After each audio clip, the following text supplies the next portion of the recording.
लोमस ऋषि को कहा, लोमस ऋषि ये सुनो विचारा, संत शरण में होए उबारा।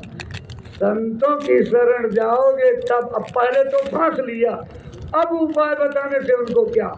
गुरु महाराज ने एक बार चर्चा करते हुए मौज से कहा, इतनी सृष्टि बीत गई जानते हैं, 1,97,967 बार सृष्टि रची गई, प्रलय हो गई, ये युगाब्द ग्रंथ में लिखा हुआ है।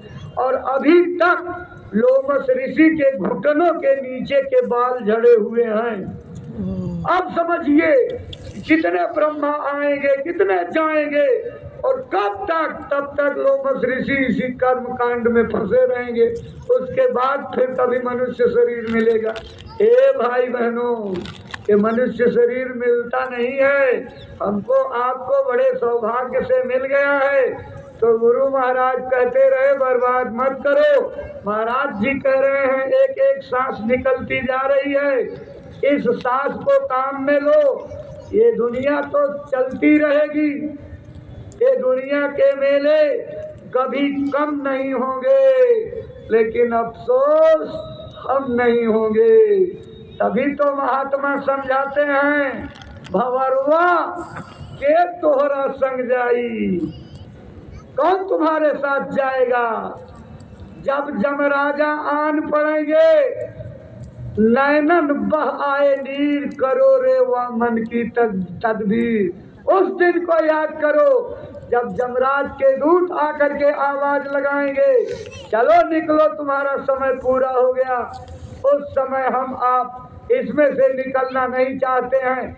महाराज जी बताते हैं, जबरदस्ती बोलने की, देखने की और सुनने की नलियों को काट करके पैर गले पर रख करके और जबरदस्ती आपके जीवात्मा की चेतनता को खींचेंगे।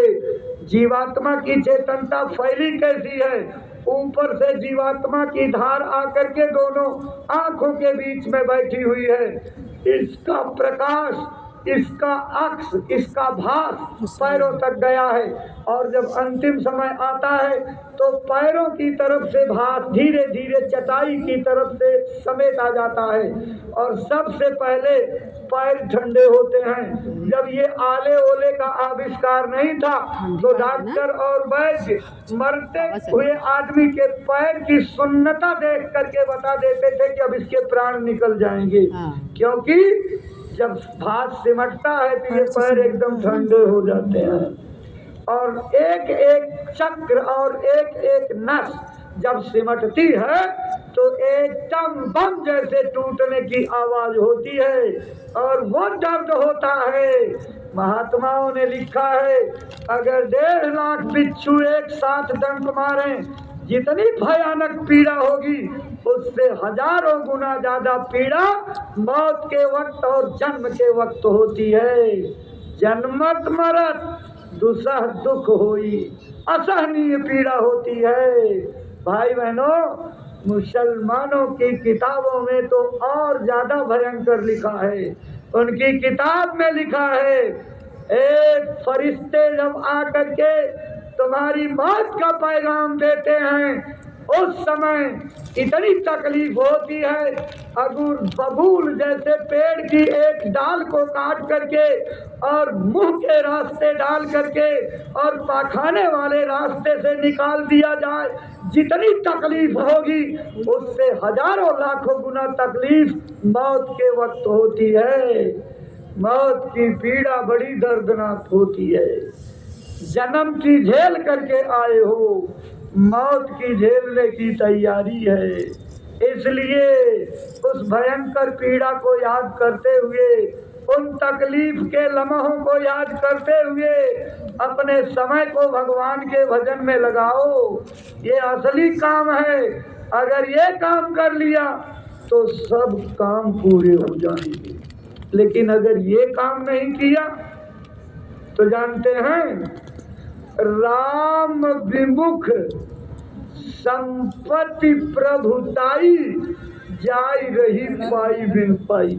अगर भगवान से विमुख हो गए, इस दुनियादारी में फंस गए, रगड़े झगड़े में फंस गए, मोह ममता में फंस गए, सामानों की आसक्ति में फंस गए, खाओ पियो मौज करने की आदत बन गई, भगवान का भजन नहीं कर पाए। तो चाहे जितनी संपत्ति प्राप्त कर लो, चाहे जितना मान सम्मान प्राप्त कर लो, ये सारी इज्जत मान प्रतिष्ठा समझ लो जा ही रही पाई बिन पाई, पाने ना पाने से कोई मतलब नहीं, सब खत्म। इसलिए वह जतन करो जिससे काम बन जाए।